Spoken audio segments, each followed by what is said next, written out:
And items in this list include maintaining our private helicopters, eating alcoholic sugar jellies, and playing bingo. Yeah, weird eclectic. All at the same time. All at the same time, exactly.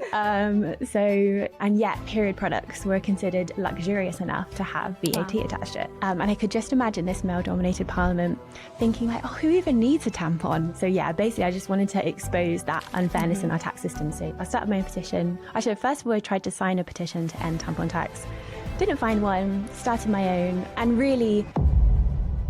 My dad said he had some news for us, and he kind of gathered us around the family in the dining room, and he put his arms around all of our shoulders, my sister, my mum, and my dad and I. And he said, we've got some test results back from your mum, and she has a form of dementia. It's really, really traumatic watching somebody you love disappear in front of your eyes. Like, it's really hard to explain how hard that is. I describe it as like death by a thousand cuts, 1,000 missing memories that are not there anymore. So I was literally sitting beside my mum's hospital bed trying to work out what to do about the company, unable to walk. It was a bad time. And so I was like, right, either I jack this in and I go back to whatever I was doing before, or I need to start again. And the conclusion I came to was, I'm going to start again. Having that space from that pain has given me the space to create again. And so what we decided to do was build a technology platform that helped healthcare workers move across the world to start their job in the UK. And it really feels now like we're changing the system. Never ever believe it when you see a campaign in the news that's been a quick win, because all we hear about is the positives of campaigns. We don't often hear about the hardships. Like, not only did it take me 10 years, but also generations of women before me. So TTWs take the win. When you are creating change, there are so many challenges. So you have to take the win, because that is the fuel that keeps you going. We exist to make the world better. Life belongs to people in the arena. Don't listen to people who are not in the arena. You know, like if someone is sniping from the sidelines saying, well, you're not doing it right, they're not in it with you. You know what I mean? They're not in it with you. You are.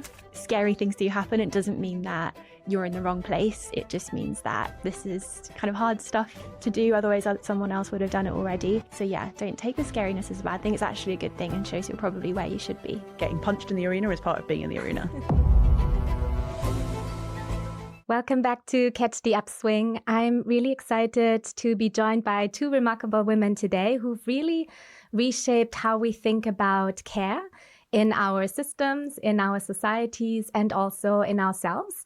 And so I'm very thrilled to welcome Laura Coryton and Rachael Crook. Thanks so much for joining us today. Thanks so much for having us. Thank you.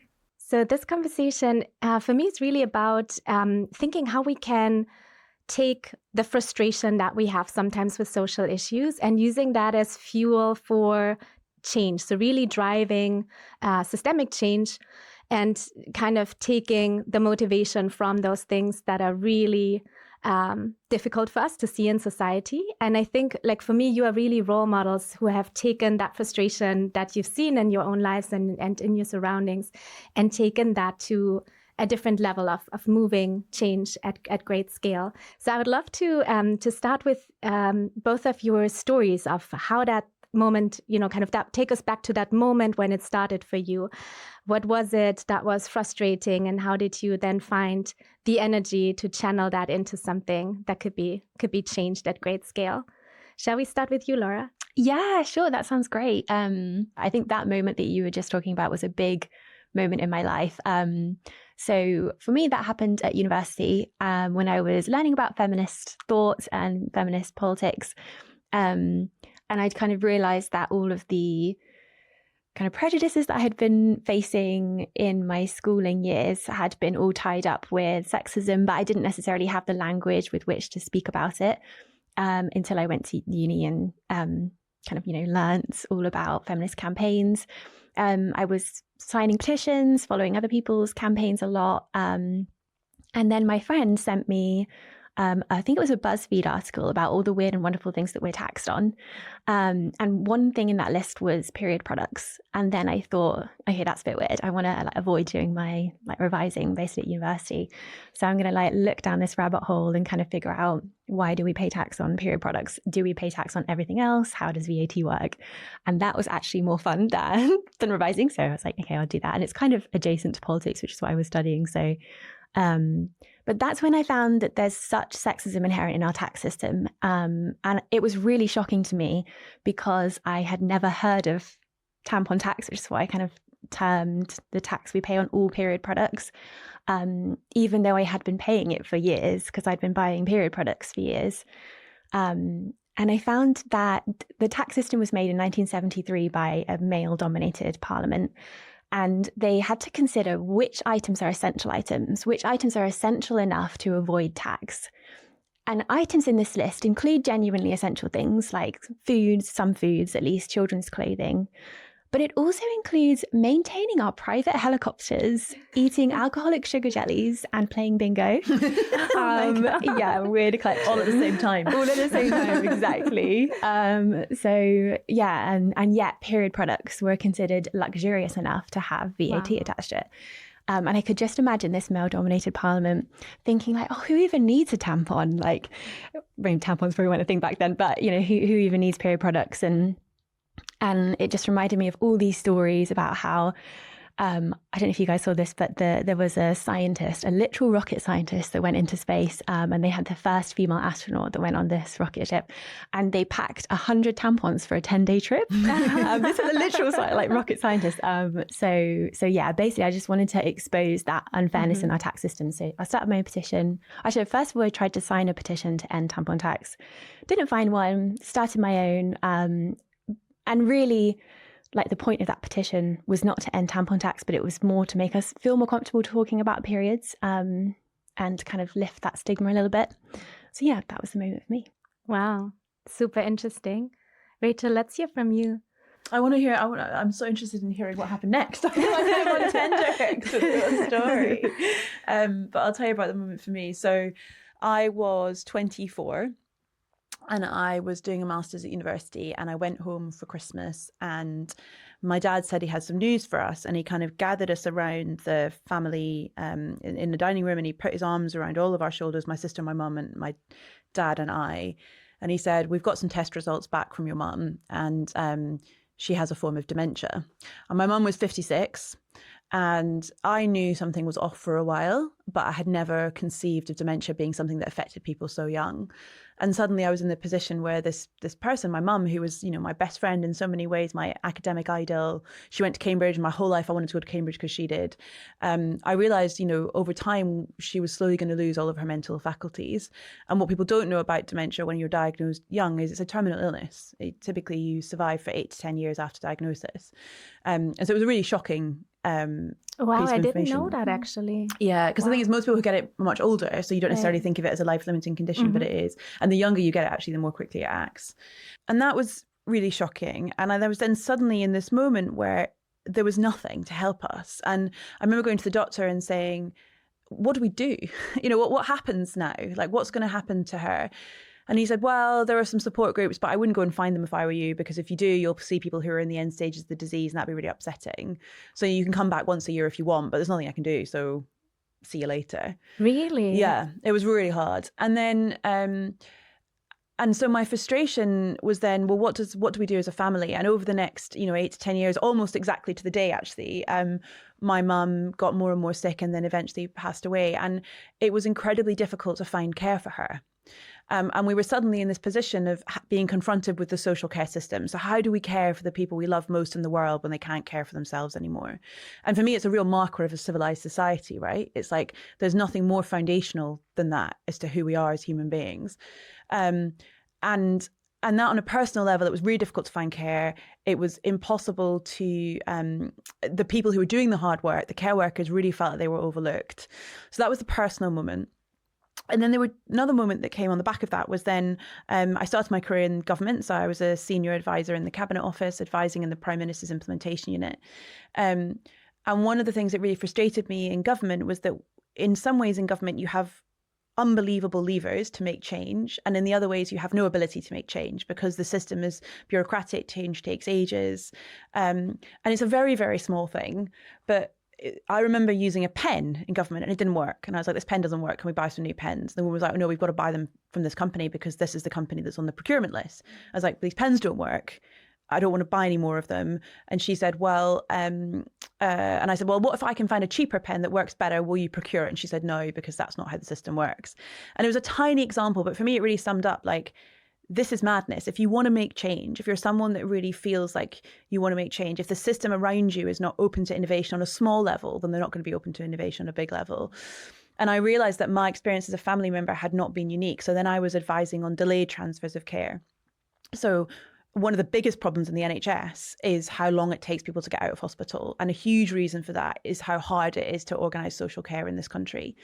And so that personal frustration in that, the personal frustration both at my mum's illness and challenges, but also at my own kind of personal impatience to drive change in an institution, plus the societal expectation and challenge around how do we fix the NHS, which is the thing that everyone says they care about most when they vote in the UK.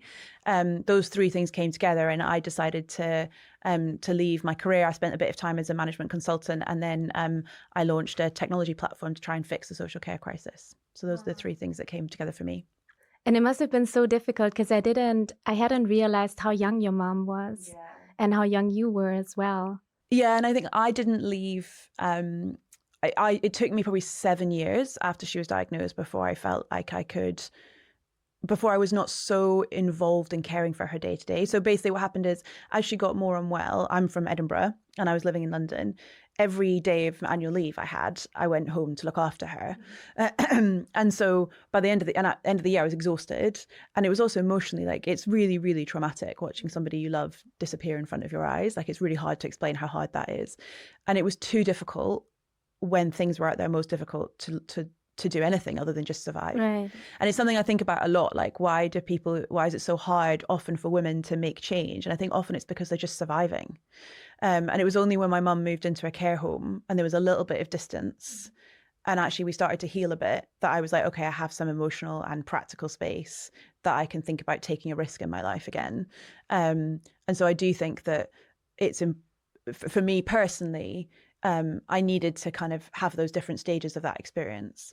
And actually, since my mum has passed away, as awful as it is, it's much easier now because I don't constantly get confronted with the feeling of grief of losing someone in front of me.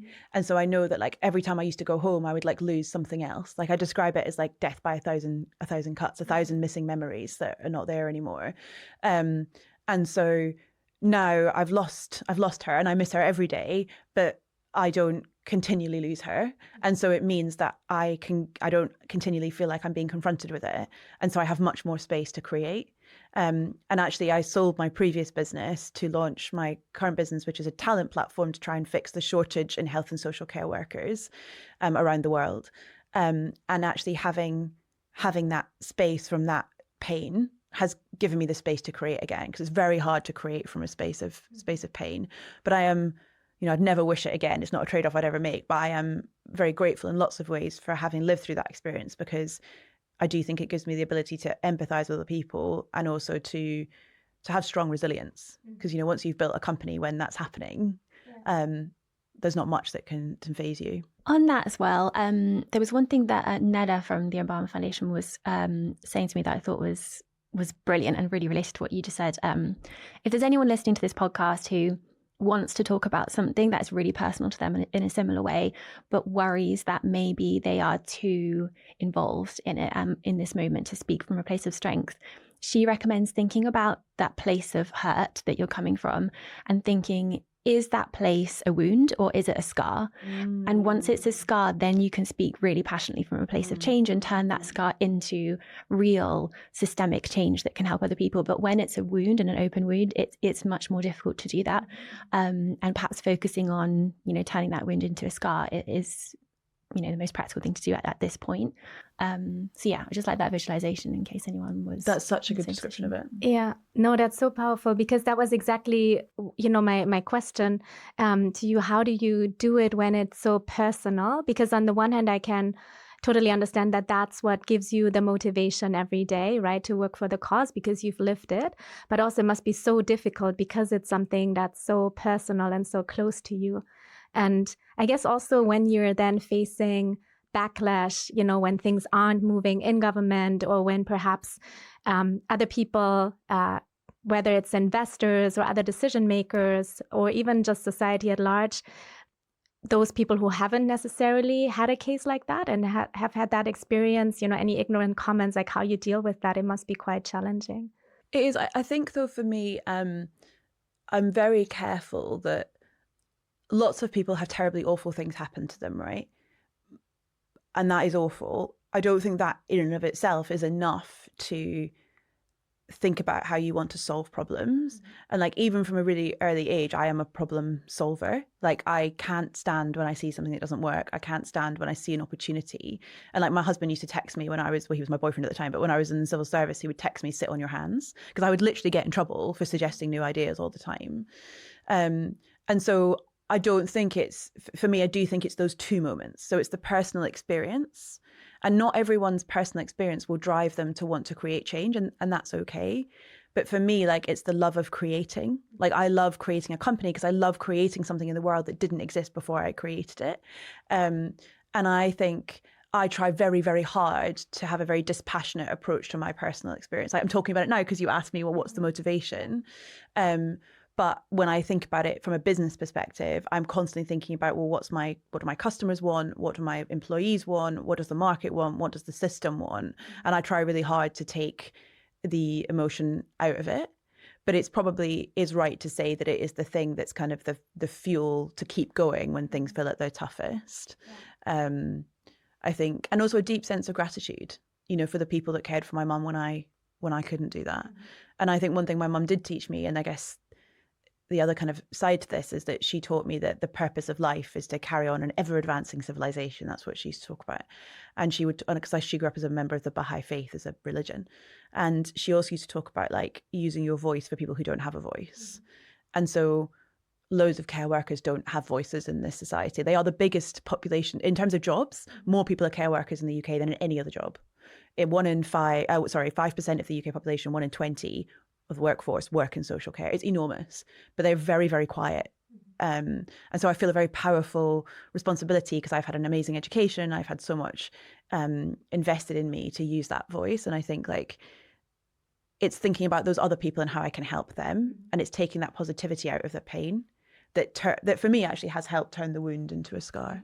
No, it's such a huge issue. And, just the fact that, for example, I was surprised when you told a few facts now, just shows that even people who are interested in health issues and who, are kind of engaged in those topics don't necessarily know everything about it and can't fully relate to the experience. And I just wonder, for somebody who hasn't had, somebody close to them who's gone through this, what you mentioned that it's once there's a diagnosis that, it's kind of deteriorating step by step. Like, what is usually the timeline when somebody gets diagnosed? So there's lots of different reasons that people need social care. Everyone, I guarantee you, everyone at some point in their life will come in contact with the social care system. It could be having a child that has learning disabilities and needs support. It could be your grandma getting dementia in her old age.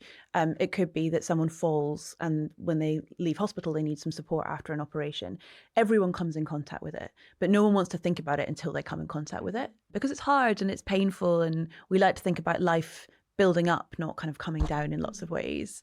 And I mean, to answer your question specifically, for my mum's case, it's 8 to 10 years when she diagnosed with dementia until you pass away. But for lots and lots of people, like, we're all living longer, right? And I think we need to be honest about the fact that a significant proportion of our lives, we might need support. And that doesn't make those lives any less meaningful or any less wonderful.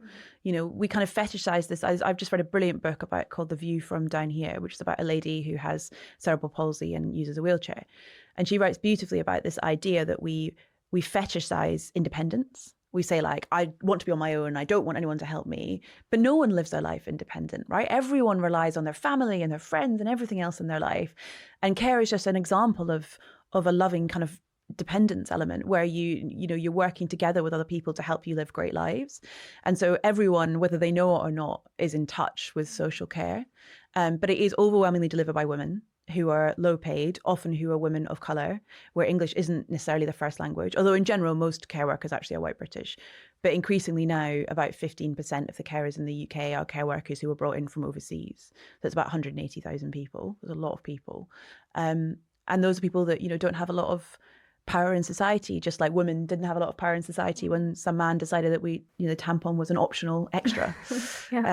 Luxury product. Yeah, exactly. And so I think one of the most amazing things about, the last kind of 100 years of life is that, women like us, who, let's be honest, to some extent are privileged white women who've been well educated, have the right to, or have the resources to be able to try and advocate for other people, and try and make that change. Before we continue, I wanted to give a shout out to a resource that's really useful if you're thinking seriously about care. Core Global has created the Care Economy Knowledge Hub, and it's one of the most practical, grounded collections I've seen on what the care economy actually is, why it matters, and how it shows up across policy, business, and everyday life. It brings together research, real examples, and tools that help move the conversation beyond care as an abstract idea into something measurable, investable, and actionable.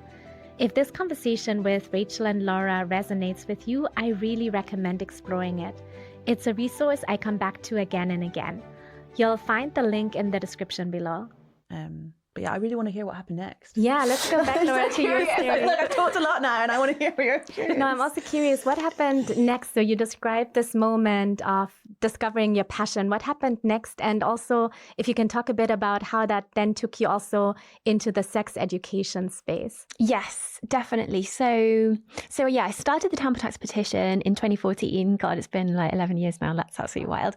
And when I started it, I'd never started a petition before. I'd been to a few protests, but like I'd not really fully engaged in politics before either. I was in my second year of university, so fairly young as well to kind of enter that space. So long story short, I did not think it would be successful. And obviously, eventually it was. So yeah, we ended up getting about 300,000 signatures, just over that. Over a 7-year period, and there were lots of kind of ups and downs over that period. And then we ended up changing the law. So we've changed European legislation as well as UK legislation. So we changed European legislation 2016. So now any European member state or member state of the European Union can axe tampon tax if they want to, or reduce it to the lowest rate that they have in their country. And then in 2021, we changed the law in the UK so that we no longer have any tampon tax. Yeah, congratulations. Thank It's really you. amazing. Yeah, so that's like £15 million every year that the government used to make in tampon tax, which is nothing for the government. It's 0.072% of their GDP, but it obviously makes a difference altogether in terms of like symbolically with the sexism in our tax system and people buying these products.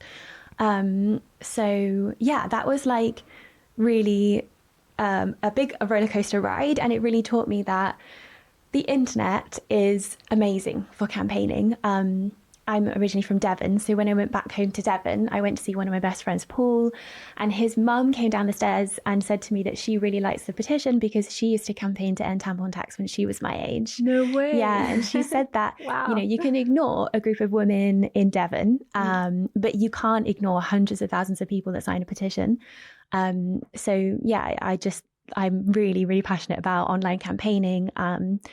We have just really interesting stats about online campaigning. So, for example, on change.org, which is the platform that I went for, we see that the majority of people starting petitions are men, but the majority of people who sign petitions are women. The majority of the successful petitions on their site, the ones that reach their goals, have been started by women as well. Really? Yes, Wow. and the majority of petitions that are shared online are also shared by women. So we're seeing like a lot of voices that perhaps we hadn't seen Very before. interesting. That's really I interesting. wasn't into aware the of that. campaigning Yeah, that's space. super interesting.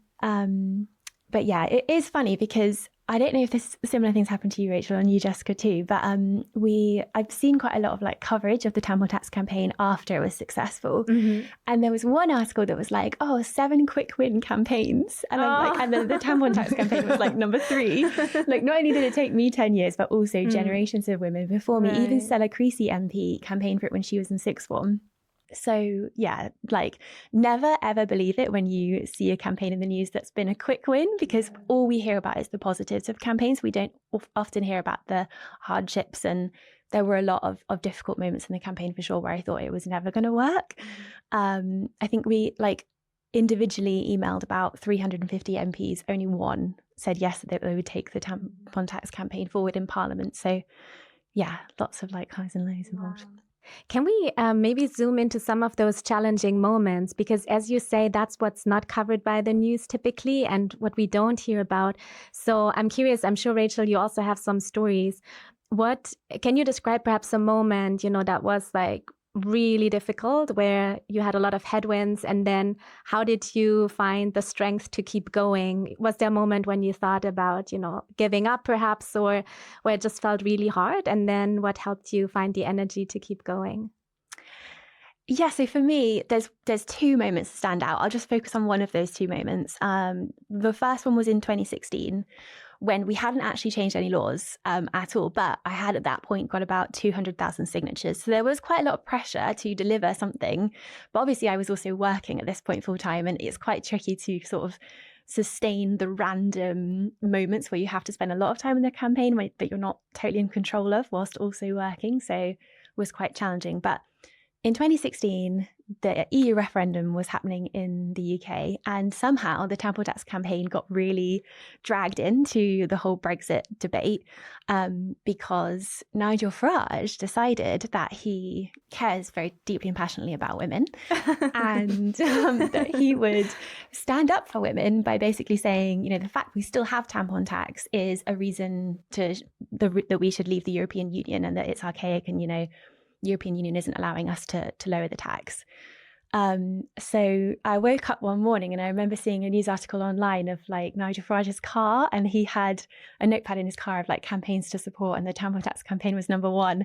And then for the next like 2 weeks, I could just see all these articles my friends were sending me about how Nigel Farage is like using the tampon tax campaign for his own political gain, essentially, which was so heartbreaking because not only was I kind of campaigning for us to remain in the European Union at that stage, but also I'd worked really hard to make this as bipartisan as possible. It doesn't matter which party you support, you can still support the tampon tax campaign. Like everyone comes together for these sort of issues, and that it sort of transcends politics. But so yeah, being connected with such a divisive figure was quite challenging. But it ended up being one of our biggest successes, because we then used that moment to go to David Cameron, the Prime Minister at the time, and say, you need to come back on this, because this is a really convincing argument that Nigel Farage is putting forward. Like, you need to go to the European Union and help us change European legislation. And he said yes to us both. So yeah, we got like all our petition signers to email David Cameron and like lots of different influencers around him. And he actually responded and said that he would do it. And he did it. And he went to the European Parliament, and it's the first time any member state has suggested to the European Union that they change tax on a specific item across the whole of the European Union. And he basically said, you've got to say yes, or else Brexit might happen. And they said yes. I mean, Brexit did happen. But at least, we got that in before the Brexit result. So I think if Nigel Farage hadn't done that and we hadn't gone through that difficult moment, then European legislation would still remain the same. It's such a huge win, because something that's striking me is we do, I think, fairly often see that the far right is instrumentalizing arguments about women's rights in like a very detrimental way, right? So really good causes are then kind of hijacked by certain groups, and especially on the far right, for their own agendas. And that's often like a moment where others are kind of scared and out of fear disengaged. So it's a huge win that you were able to turn this around into something positive and get the Prime Minister to back your campaign. Yeah, I really did not think it was going to happen. But I suppose you just got to lean in at those times, because if you don't lean in, no one else is going to do it. Like, none of your supporters will. Yeah. And Laura, can I ask you a question? I'm really interested, like, you talk about we did this. How did you know what to do? It's like in your early 20s at this point? Yeah. Like, how did you know? And I know now you've built a career in government affairs. And also something you're not saying, because I know, because we have the joy of being friends, is that you now are Laura MBE as a result of that, which is absolutely phenomenal. But how did you know what to do? It was really challenging, and I definitely did make a lot of mistakes. The Change.org team were amazing. Change.org have only ever had, I think, like 15 members of staff in the UK. It's ridiculous because they support so many really high profile campaigns. at that stage they had, I think it was, about roughly 15. So they can't support every petition signer, but they did support me a lot. They did give like lots of ideas about the sort of campaigning steps we can take. And then you only really need like 2 or 3 meetings with them to kind of then generate your own ideas and kind of get an idea of what is a good thing to do and what's not in campaigning.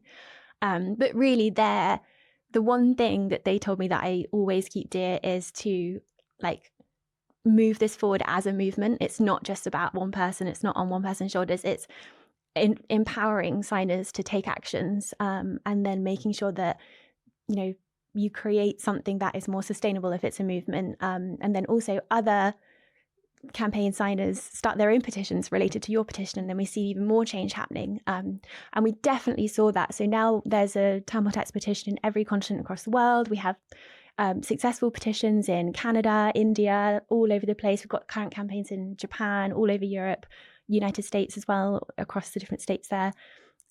So yeah, I think it's that creating a movement that really creates and drives even more change that you could never imagine in the beginning. Wow. Could you share with our audience perhaps, your key learnings or advice on how to build a movement? Because I know that's an art in and of itself, and I would love to hear what makes a movement successful, how you build that. Yeah, I think the biggest thing I've learned for that is know what you want to change. Have a really specific thing that you want to change that's tangible and you know that it can be done if there's political will for it to be done, and do not waver from that. I like to think of campaigning as if people are tree surgeons, as much as I love trees. If we think about the big prejudice that you want to tackle, let's just say for me it was sexism. So let's think about a big tree as if it's the tree of sexism. Now this tree obviously has roots that go deep into society and has been growing for centuries, and its branches cast shade across society and intermingle with other trees as well. If everyone focused on cutting down just one branch from that tree, we would have no tree left. However, if you try and hack away at the trunk straight away, that's not going to work. So that's how I like to sort of visualize it, in that it's so important to just, keep focusing on that tangible thing. And then the wider movement will grow with you when they see that you can make change, and therefore they can as well. That's such a brilliant metaphor. Oh, thank you. What about you? Have you found a similar? I think it's really interesting thinking about kind of how you create that change. So I think if I think about my journey with Lifted, so I haven't talked that much. So Lifted is the company that I founded. How did it maybe take us quickly from that moment now to you were able to come up with your own solution? Yeah, so originally when I first started Lifted, I did it alongside a venture builder, and our proposition was basically about building technology to make it easier for families to find care. And I built that business and I got it to a couple of million in revenue, and it was successful and I had a big team. But I felt like we weren't cutting down the branches. I felt like we had just become not that we'd become another tree, to use your metaphor, but like I didn't feel like we were changing the system. And there was a real moment actually where kind of 3 or 4 things happened simultaneously. One, I got married, which was great. But then a month later, my lovely mum was dying, and it was this real month where she was in hospital and she was dying very slowly. I got kidney stones, so I had 2 operations and I was in a wheelchair. And I knew that if I didn't do something drastically, the company was going to go under. And I couldn't pause it. There was no one to ask for help. And so I was literally sitting beside my mum's hospital bed trying to work out what to do about the company, unable to walk. It was a bad time. But I had very luckily, all 3 of us, been appointed as an Obama leader, which is one of 36 leaders in Europe appointed by President Barack Obama, by the Obama Foundation, for their contribution to social change. And we had the incredible opportunity to go to Copenhagen and spend time with President Obama. And it happened to be on my birthday. So it's the best birthday ever. And it was through that experience, both meeting President Obama and also spending time with other incredible people like you guys, that made me realize that I wasn't done, in terms of I was tired and I was frustrated and I didn't feel like we were doing the right things, but I wasn't done. Like the mission in my belly was the fire, not mission, sorry, the fire in my belly was still there. And so I was like, right, either I jack this in and I go back to whatever I was doing before, or I need to start again. And the conclusion I came to was, I'm going to start again. And what we went out and did is we looked at first principles and we said, what is the real problem in the care system? And we tried to find that branch, I guess. And we thought the real problem, and I guess from running the care company for 5 years, I'd learned this, was people. How do you find and keep great people? And particularly, how do you build a system around the world that gets the right people in the right place at the right time to deliver the care that people need? Which sounds simple, but it isn't. And if I want to move a good around the world, I can go on Amazon and move an object. But if I want to move people around the world, at the moment, that market is owned by people traffickers, right? Like there is no good system. And yet healthcare is heavily regulated and hugely important and massively in demand. And so what we decided to do was build a technology platform that helped healthcare workers move across the world to start their jobs in the UK. And we got, within a few days, we had 16,000 people that had signed up to move to the UK. And then we'd done that, and we basically automated all of the immigration processes, and we were placing these care workers in with care providers. And that was going really well.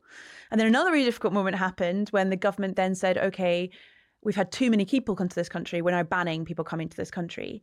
And so what had happened basically is 180,000 people had come to the UK to work as care workers, and about 40,000 of them had effectively been scammed. When they got here, these jobs didn't exist, or they weren't being employed properly, or their employers had lost their license to employ them under the UK government's rules. And these people were now displaced. And often they'd sold all their assets in their home countries to make the journey to Britain. And so they were in a really, really difficult position. They weren't legally allowed to work anywhere else.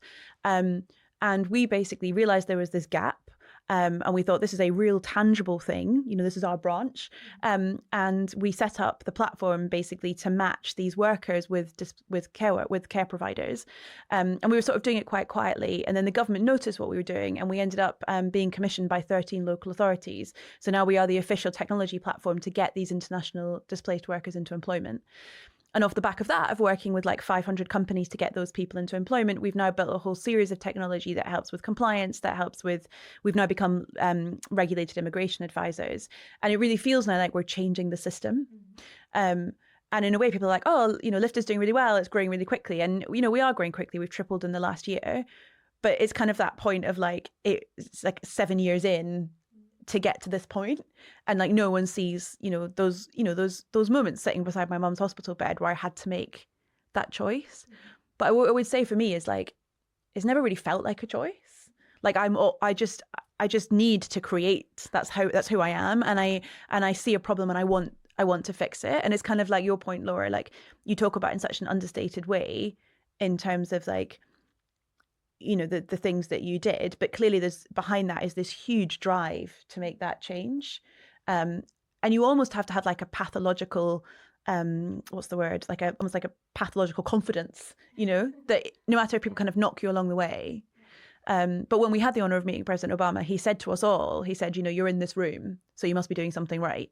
And I do keep that like in my heart when I think about like what we're trying to achieve. So yeah, I think that's like my challenging moment. And I think this community of other change makers, right, who are maybe working on completely different causes, but who've also been in similar challenging moments, or also have like this fire burning and kind of finding innovative ways to somehow change the system and move along, I think has been also really a source of strength in community. And so part of kind of the goal of this podcast is also to bring that community to a wider group, right? By sharing very candidly some of the experiences. And so really appreciate you both openly sharing about your learnings and your journey.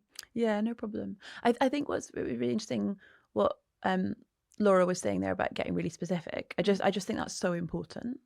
Because one thing I have noticed a bit in people who like change makers is this tendency to kind of complain about the big thing. So in social care, I was like, there's not enough money. And I used to be a civil servant, right? People used to come and ask me for money, and I'd be like, cool, what do you want to spend it on? Oh, we don't really know. And it's remarkable how many people are not very specific about their asks. And actually, like my experience of being in government was that ministers do want to make change. They want tangible, practical wins, but you need to make it easy for them and break it down into the things that they can address. And also, like, I think, when it's like, to use your analogy again, if you're standing in front of this enormous tree, that's so overwhelming. And so I think one thing I do notice sometimes in activist circles particularly is this kind of almost defeatism of like, oh, it's such a big problem. And And it's like, social care is a huge problem. There's so many things that we could fix. Like, our problem is not, what do we do next? It's how many of all the various opportunities do we pick? But it's like, well, what's the one thing that we can change? And then you gain confidence in that change. So then it's like, what's the next thing? And others are seeing the progress, right? 100%. That's what you mentioned, Laura. Others are seeing the progress, and then it's easier to build that movement and motivate others to come along. Like you've done with your network.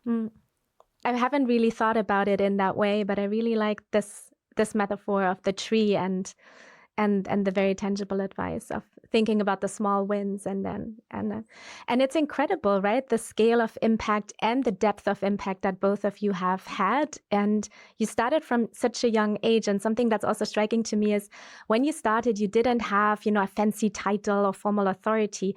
What do you think, helped you with build that credibility as a very young woman who, didn't have formal authority or an existing leadership position to act from? I think there's real strength in just being a normal person and also just being very authentic to yourself. So I've since started a social enterprise called Sex Ed Matters, and we do sex ed in schools basically. And we kind of look at sex ed through a campaigning lens. So rather than talking about the rates of sexual harassment and things that feel very overwhelming, instead we talk about what can you change? Like what is wrong in your school in terms of the culture that you have here that's driving sexual harassment that we can really tangibly change. And a lot of young people say like, oh, I'd never be a change maker. I'm not the loudest person, or I don't feel like I want the spotlight and all this kind of thing. But I think campaigning can look like whatever you want it to look like. If you don't like social media, you don't have to do social media. I've never really done social media. So with the tampon tax campaign, rather than me being myself on social media, we created a mascot, which was a crocodile, because Sam the Croc, because he was tax-free and period products one, and he wanted tampons to join him on the tax-free list, and that worked really well. And we were just like tweeting as Sam the Croc. So you can do things creatively and just focus on what it is that you want to do, I think. And there's real power in being a normal person. People will maybe join your cause more because they can feel like related to you and what you're saying. I think, that's a good one. And also staying positive and optimistic. You don't really need fancy titles. You just need ideas, and you need the motivation and drive and perseverance through hard times and, failures to make something happen. Staying true to your story and your cause. You don't really need anything else. But you should buy Laura's book. Oh, yeah. Let's hear about your book. What's the book title and where can we buy it? Yeah, it's called Speak Up. And it's basically it's a 5-step guide to campaigning that I wish I'd had. It's for like young adult audience, predominantly really for girls. But I mean, anyone hopefully will find it helpful and interesting. But it does talk about basically the tips that I wish that I'd had in school, and maybe then I would have started campaigning earlier if I'd had that language to speak about sexism, like we were talking about at the beginning of the podcast. So I'm hoping that it can be helpful. It's also tied into when I went home once, I found a book that I'd had when I was a kid that I'd totally forgotten about. And it was all about like how to be a woman. And it was like 90s style, like how to put on makeup, like how to look as a woman. Oh my God. Like the end of the book is a real antithesis to that. And it's all about like, just be yourself when you're campaigning. It literally does not matter that you don't fit the mold of like what we perceive to be a stereotypical activist. Anything can be activism nowadays and can make a real difference. And it's worth pursuing. I love it. Definitely going to link to the book in the episode description below. I think it's interesting as well, thinking about that question around like, what gives you authority? Because I think there is value. So I totally agree with everything you said. I also think that there are some like core skills that make it easier to make change. And so I think like investing in your ability to communicate, I think is really important. And one of the most amazing things now with the advancement of generative AI is you can use ChatGPT as a public speaking coach. So you can talk to it and you can say, what do you think of what I'm saying? It can help you structure arguments. And like I did 10 years of competitive debating. So I debated at the World Championships for my sins. And I think that was transformational for my ability to communicate. Both my ability to publicly communicate, which I hope is good, what people tell me is good, and also my ability to structure and think about argument. Because I think one of the most important things for a campaigner is empathy. And I think one of the things we see so much at the moment, particularly in Britain, in the debate around immigration, which, care workers and international care workers have been at the heart of, is a real lack of empathy for both sides. And I think like kind curiosity and action, like kindness, curiosity and action, those are the three things I would sort of say are really important, because I think kindness, and what I mean by that is empathy, is if you're trying to create change, you need to understand why the current structure exists. And in most cases, it's not because there's some dastardly evil man, that's stroking his whiskey or his jellies or whatever it is. It's because the status quo serves some needs. And the job is to create a movement where you tie those needs together, where you help people understand what they have in common. So if I think about immigration, for example, like, it really strikes me that if you think about all the protests that we've had in the UK recently, anti-asylum seekers, the argument coming from the people that are protesting and the people who are kind of flocking to reform in the UK is, I want a better future for my children. And why do these asylum seekers get these resources and I don't? And if you talk to the asylum seekers about why they've made these moves, and these care workers that I talk about who are not asylum seekers but are economic migrants, it's all about their children and their future. So both sides have exactly the same interests, but they don't see themselves in each other. And so I think if you want to create change, you don't shout at the wall, you try and understand each other. I think that's like absolutely vital. Like, it's like Laura said, right? Like, change really happened when she aligned the interest of the Prime Minister on a political matter. And okay, you could say it's, using that for a political purpose, or you could say that you had understood what the barriers were. I think the second thing, as I said, is kind of curiosity, action. And the third thing is just action, like, do something, like, so many people talk about change and they complain about things, and you say, okay, how would you do it? Right? These are hard problems. How would you solve it? What would you do differently? And often they don't have an answer. And so doing the hard work of coming up with something, and the first thing is definitely wrong, right? Like, my first business, I sold it, but it was not what I planned to build. It was wrong, and you have to accept that you will be wrong in the first thing you try. And so not holding that opinion for a long time, but having objectivity to work out if your tactics are working or if you can change your position quickly, I think is really important. And for me, the best training I have seen in that is debating. And there's an amazing organisation called DebateMate that teaches debating in schools. And I taught for them for a while. And I really think, like, communication skills are, like, absolutely at the core of being able to create change. So if you could invest in one thing, I would invest in that. Super interesting. And I really love the very practical advice. Something else that's on my mind is it's also really hard to do this work, right? To be a change maker, to accept, as you just mentioned, that your first idea will almost inevitably end up in a failure, and then you learn and you get up again and you keep going. What is something like a daily habit or practice or something that helps you recharge your batteries? Kind of, in the spirit of self-care. We're talking a lot about caring for others, care in the system. What about self-care? Do you have any practice that you could share as a recommendation? I love creativity. Personally, I think that's what drove the Tampon Tax campaign for me, is like being able to be creative and expressive and create protests and, literally paint all the boards. I've still got the original board that we painted for the Tampon Tax campaign. And the same with companies, like with Sex Ed Matters, you get to drive something new and like figure out what it's supposed to look like and what messages that's supposed to send and what impact that will then have. So yeah, for me, it's like shutting myself off from everything, putting my headphones on, I'm literally painting. And that's also something that I used to do before I started the Tampon Tax petition and before all this stuff happened. So I think it kind of connects you with like your younger self as well, which is quite nostalgic, I guess. So yeah, and then also like family and friends, obviously, but yeah, I think that helps you stay like grounded and connected as well to the original reason why you started your kind of journey. Yeah, it's beautiful. It's interesting. I want to see those boards and Sam the Croc. Yeah, I will send you a picture. I painted a t-shirt even. I can send you a picture. Okay, I'm going to commission you for a t-shirt. So I did this exercise once in this workshop I took, and they gave us a jar. They said, this jar is your life. And then they gave us 3 different coloured sweets. So like green, blue and red.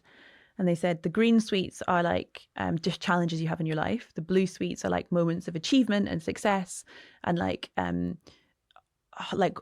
work things or achievements. And then the red things are things that give you joy. And they like think of each thing and put it in your jar, and that's your jar. And I did this, and I realized there was not much joy all the things that I had sort of had in my mind that gave me joy, like work achievements and stuff, they did speak to a part of me. But there was another part of me that like needed to be nurtured and cared for that I wasn't prioritizing.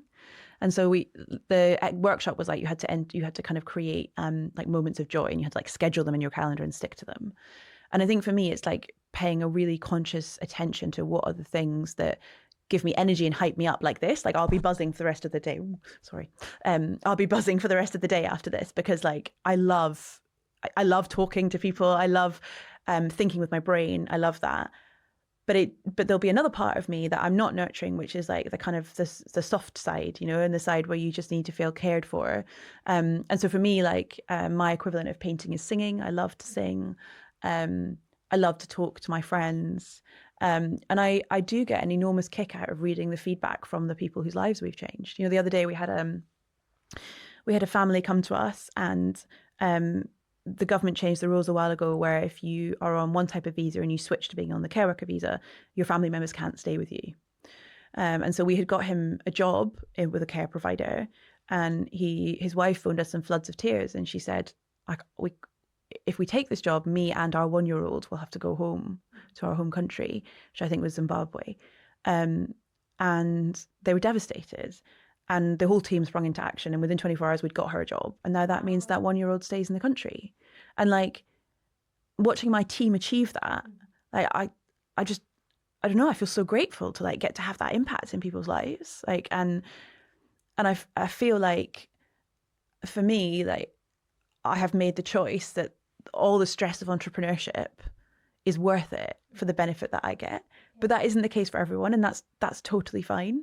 You know, like, I think you need to be honest with yourself about what flavor change has to make. Like, I have chosen that that's how I want to create change in the world. And not through the way that Laura created it, but that's what speaks to me, you know, and it's like being honest with yourself about what speaks to you. And I think there's this real pressure in society to like sort of, you know, start a company or do the thing that other people think will create the change. And actually, I think it's just about being authentic about what plays to your strengths and your energies. But for me, that trade-off is worth it. And like, I feel so lucky to get to do that. And I think it's also a really good example that, you know, our business is commercially successful. Like, we are making money and we are changing lives. And you can combine those two things. For me. It's amazing. Yeah, and that gives me energy. But then I guess that's still more about work, so I haven't really answered the question.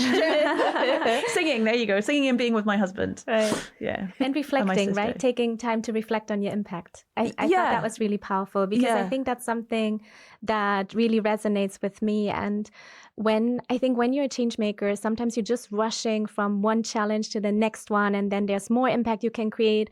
And like, even just pausing, you know, for a few minutes a day to like reflect and take stock of what you've already achieved and where you're going next, I think also as a way of recharging. Yeah, and it's interesting, actually, one of the things I have done in the company is I have noticed when we're not good at something, and I've created a value to reinforce that behavior. And then I've given them an acronym. So we've got D&D and TTW. So TTW is take the win, which is exactly this point. It's the team said to me, like, we don't celebrate the success enough. And when you are creating change, there are so many challenges, you know, in so many ways. You know, like when I said I was leaving my job to start Lifted, someone I love very much told me it was the worst idea I'd ever had. And that will happen, like, you know, it will happen, right? So you have to take the win, because that is the fuel that keeps you going. So we now have a Slack channel called Take the Win. And every time something good happens, someone puts a win in the channel. And we have D&D, which is data, not debate, because we're spending too much time discussing ideas and not enough time executing. And then we have don't be hating, which is don't think about the competition enough, like too much. So, you know, like whatever it might be. But I think when you, obviously it's different as an individual level, but to Laura's point about creating a movement, being purposeful about the way you want that movement to behave, I think is really important. Because the fear, like, it makes me nervous thinking about that, because then they speak for your movement, right? And if someone like Nigel Farage, for example, takes your movement, and in some ways it's great because he's talking about it, in other ways it's really challenging. So I think if you are creating change and you get to a point where you're leading a movement, don't be afraid to be clear about what you want it to stand for, and reinforce what you want that to stand for. I think that's important. So, for example, like, we don't let care providers use the platform if we think they're exploiting care workers. And it, you know, we turn down money as a result of it. And, you know, the other day I got threatened with a lawyer's action. But we exist to make the world better. And if we're not making the world better, and to raise the standard, right? Exactly. Yeah. And if we're not making the world better, then we don't have the right to do what we're doing. So that's really important to me. And actually earlier in my career, I didn't do that. I had people behave like I had someone in my team and he was being quite chauvinistic towards someone, and I didn't take action. And I really, really regret that, because it didn't feel right. Like I didn't feel like I was in control of the message we were communicating. And so now you almost have to insert your own values in, and don't be afraid to do that, because the world needs leaders. Mm-hmm. They need people that stand up and say, we stand for this and we don't stand for this. And that's what people want to follow. And so as hard as that is, I do think it's important to have those things that you say, these are our values and this is what we stand for. Values-based leadership. Yeah, I think it's really important. And it means you'll attract people who want to work with you, and not people who don't. And that's okay, and hopefully you can bring more people along by building those bridges that you discussed through empathy. Yeah, exactly. Yeah. I think we don't talk about empathy enough. I also think it's a superpower in business. Anyway, I could talk about this forever, but yeah, that's my thoughts. So I can't end this conversation without asking the really important question about valuing care, because I think it's so pervasive, right? Like care is so undervalued, and we see it in historic tech systems. We see it in the way care workers are treated and kind of are invisible, even though the whole economy and society depends on them. And it's care is like so important, as you mentioned, in so many aspects of life. So maybe if we just narrow it down to one concrete aspect, valuing care workers, is there something you've seen works in terms of mindset shift, or how can we elevate, the status of care workers and really have society and the economy value the important work that they do? Listen to them. Because the things they want are not as practical. Like, I just read a book. It's called Every Kind of People. It's beautiful. It's written by a care worker. It's an incredible book. And she writes very passionately about how much she loves the work. And she accepts that she's not going to be paid as much as she was paid in her previous job. But what she wants is the practical realities. Like, for example, she doesn't want to be called 10 times on her day off to cover a shift. She wants to be told thank you. She wants to be paid the right amount of money. She wants to feel that there's someone to go to when the client that she's been looking after for 6 months passes away, and she feels sad and she's grieving that. And I think taking it from a national, we just need more money in the system conversation, to a practical, what are the day-to-day changes that change someone's life and give them back the power that they need in their hands? And how do we take away those practical barriers so that they don't leave the career because they love the work, but they hate the system they're operating in? And of course, it would be great if we could pay them more. But in lots of cases, it's actually not about paying them more per hour. It's about making sure that they've got enough hours. So lots of care workers, for example, will not know if they're going to have work tomorrow or the next day. And it's that insecurity of income that's really challenging. But yeah, listen to them. I mean, that's and like what I've learned running a company. And actually, I think in a way, companies are sometimes better than charities, which is interesting, because we make money from our customers, right? So if we don't listen to them, we don't exist. So, if we're not meeting with our customers and our care workers and, everyone in the system that we work with, every day, and listening to them, we're not making progress. So listen with empathy and curiosity. I think that's the most important thing. And then turn that into practical actions that you can elevate. I think that's what I would say. And then take those, listen to all the frustrations, turn it into a set of practical actions, check those practical actions with those people. Like, does this answer your problem? And then take it to the people that be, because at that point it's easy for them to implement. And if they won't implement it, do it yourself, because you can do it on a small scale. And if they start to see it working, it's easier to fund and scale something up that's already working than it is to start something from scratch. Yeah. So that's what I think. Great, very practical. Yeah, I'm quite a practical person these days. Yeah. Super helpful. So final lightning round to wrap up. If somebody listening wants to take concrete action and wants to become a change maker or do something, whether it's starting a campaign, starting a business, creating change, what's one action they can take tomorrow? Oh my God, it's so tricky, isn't it? It's so hard, because I feel like whatever it is that you want to do, it's the combination of so many little steps that happen over like continuous days and months. So it's tricky to be like, tomorrow I'll change it all. But step. But at the same time, yeah, it does take that first step. I think if I could go back and tell myself to do something different, I would just say be more ambitious, I think, about the change that I can make. Because throughout every single step, I thought this is not going to work. And then obviously I'd hope that it would work, but I think realistically it's probably not, which I think did hold me back for sure.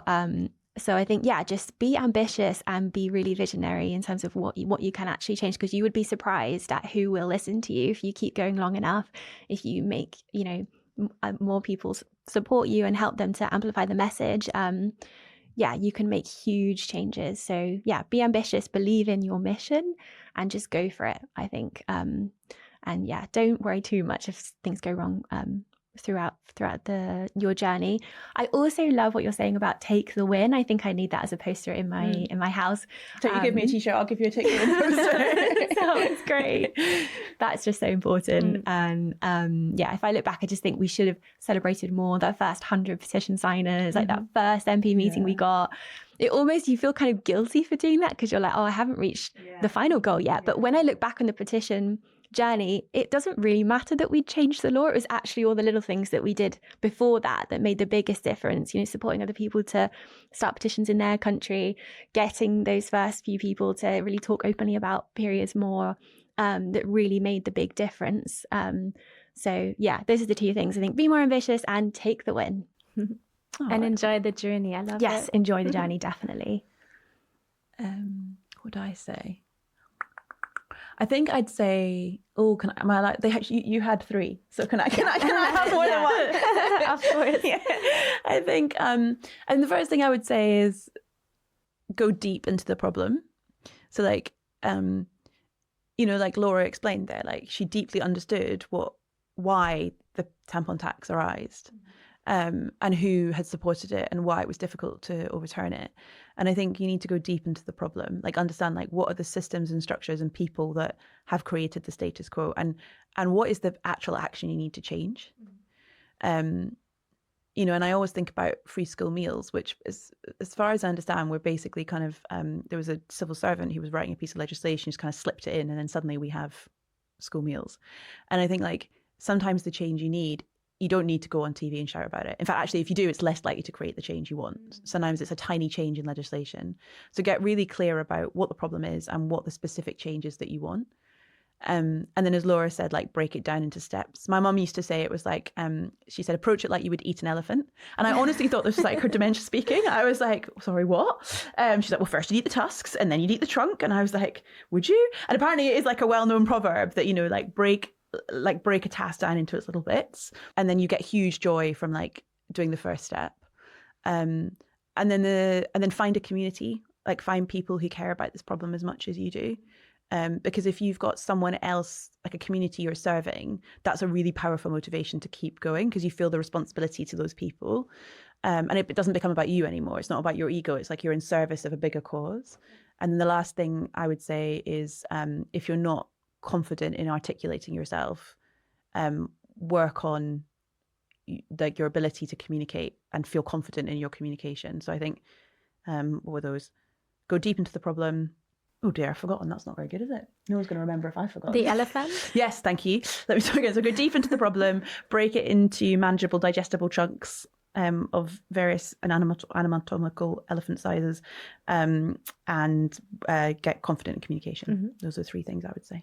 There's maybe one more that I'd add, if that's okay, really quickly, is I know we've spoken about this already, but don't be afraid to fail. Yeah. That's really important. Yeah. If someone were to look on my Change.org petition history, they'd see I've started like 8 petitions, but we've only ever heard of the one that succeeded.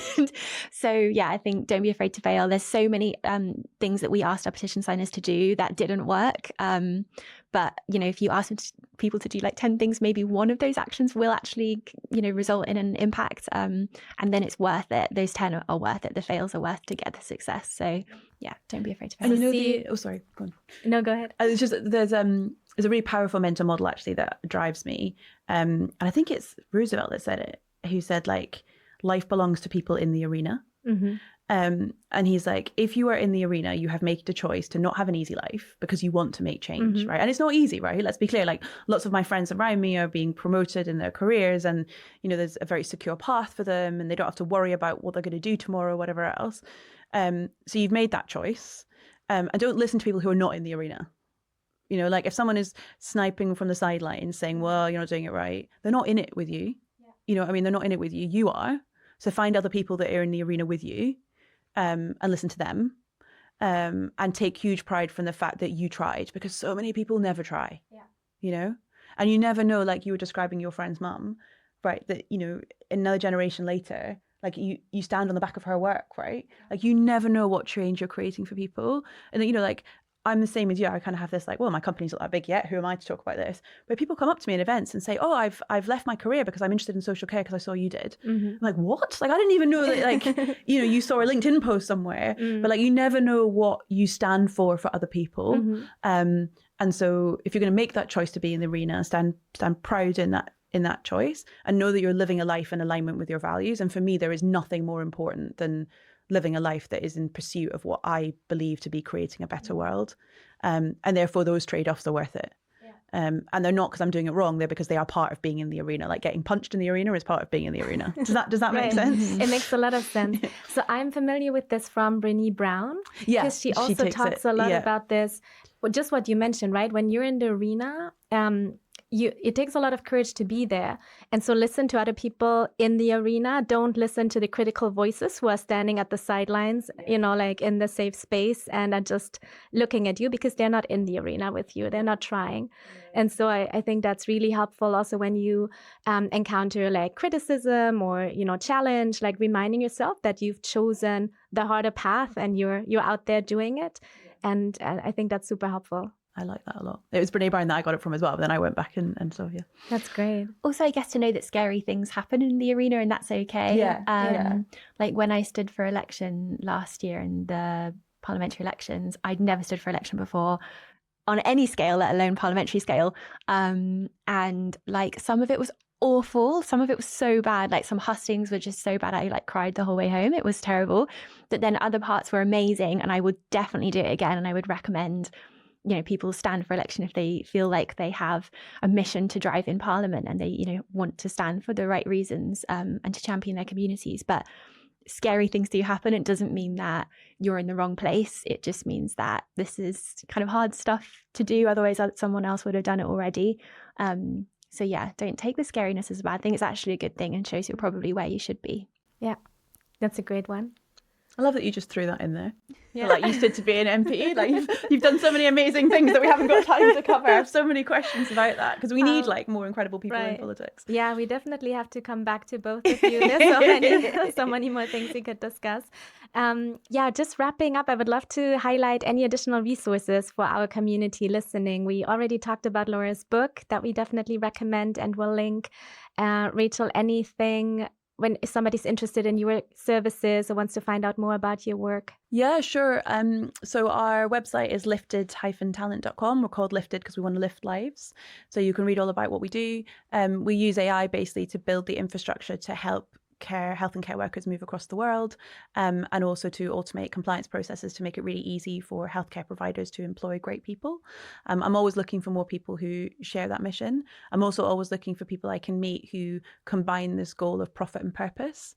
So add me on LinkedIn. I'm on LinkedIn. I post quite a lot. That could be a great place to kind of learn more. And obviously the Obama Foundation website has loads of information about all the Obama leaders and the work that we get up to. So those are kind of the things I would say. And if you're interested, if you're thinking about how you want to make change in this world, the social care sector is a massively overlooked sector. But there are loads of brilliant, high-paying, successful jobs, and there's a real lack of senior talent. And so if you are kind of, newly graduated, not sure what you want to do with your life, really do consider looking at it, because so many people look at healthcare and they don't look at social care. And actually, if you want to have a direct impact on people's lives tomorrow, social care is the place to be. So I would say those couple of things. Great. And Laura, if people want to find any resources on sex education or other parts of your work, where can they go? Yes, definitely. So we've got lots of resources on the Sex Ed Matters website. So it's just sexedmatters.co.uk. We've also got on there a campaigning toolkit. So it's like 5 steps to campaigning. There's lots of information on each step, and then also an activity to kind of bring it to life. And then the idea is once you've got those 5 activities, you're ready to go. And hopefully you'll be prepared for anything that comes along your way, good or bad, along your journey. You can find that on the website as well. We co-created that with Oxford Brookes University and 100 girls up and down the country. So yeah, hopefully they'll find that helpful. Thank you so much to both of you for joining us today. It was super interesting to talk to you and hear all your amazing insights from your journey. Thank you so much for having us. Privilege. Quick shout out, Core Global's Care Economy Knowledge Hub is one of the best practical resources out there on care. Research, real examples, and tools that make care visible, valued, and actionable. If this conversation is sparking something for you, it's absolutely worth a look.